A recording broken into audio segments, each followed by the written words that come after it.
Number eight, you're with us, aren't you? You still there? Still there? Good.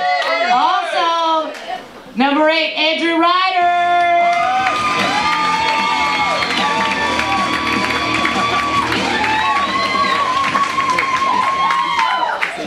Hey guys, how's it going?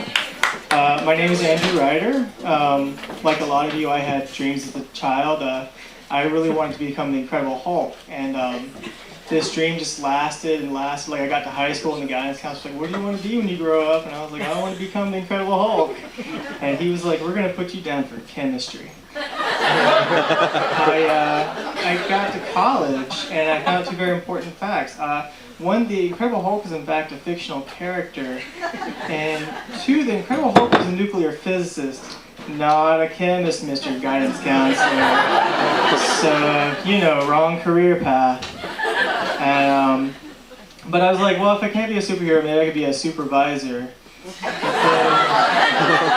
you have to spend all that time working your way up from visor to supervisor, and I just couldn't do that. I just was like, this is not for me, and I dropped out of college, and I got involved in Christian pornography, which it's not as dirty as it sounds. And we were fully clothed. It was mostly like tussling of the hair, and fondling of the forehead. Some of the more hardcore performers did give each other Eskimo kisses, but I think I knew even then that God had a bigger plan for me than that. And I remember I was on the set of this film where I was like evangelizing to Indians, and I met a really good friend of mine. Her name was Ruth. Well, I'm sorry, her Christian porn name was Ruth. Her real name was Candy Chocolate Sauce. That's awesome. You guys know her. I'll tell you some hey. But she got me a job, like working with Victoria's Secret on this commercial where we're like dressed like angels, and it's this. I was the really tall androgynous one with the mutton chops, so you guys have probably seen it. But they really liked what they saw at Victoria's Secret. And they're like, we would like you to just represent us at this international modeling conference in Detroit, which I don't know if you guys know this or not, but Detroit is like the hub of international modeling in Michigan. And so I was really excited and really scared because like Ruth wasn't going to go with me, so I was going to be completely ruthless. And I'm sorry, Candy Chocolate Socksless. And also, like, I've never been outside South Carolina. Like, my understanding of other cultures comes completely from Street Fighter 2. So, I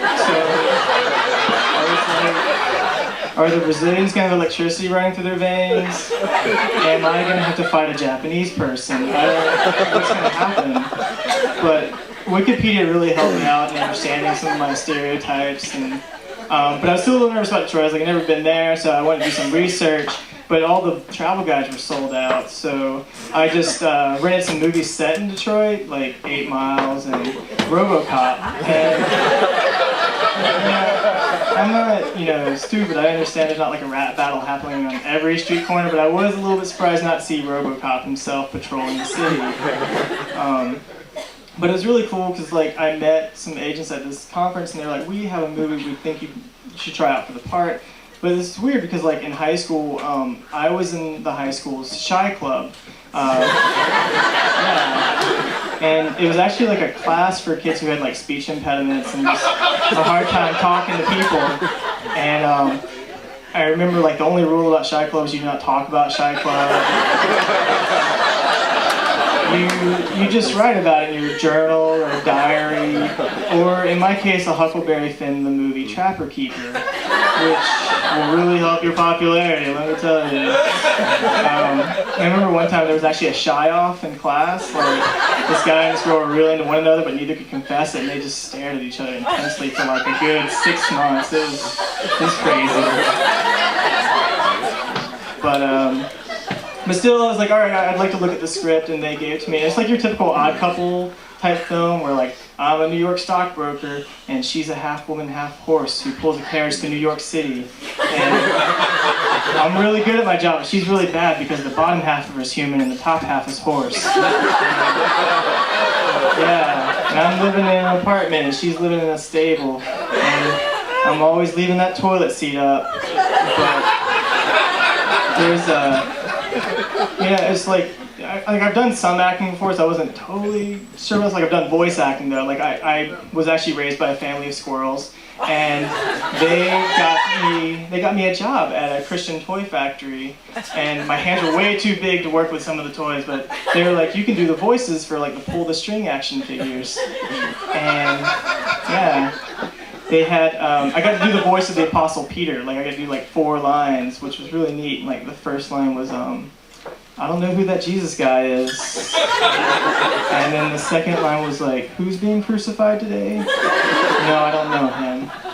And then the third line was, whoa, that guy is totally gonna get crucified. I do not know that man, I'm sorry. But the fourth line you only got if you got the Crowing Rooster Deluxe Action playset, where the rooster would crow and then I would just sob uncontrollably. Well, thank you guys so much for listening to my story.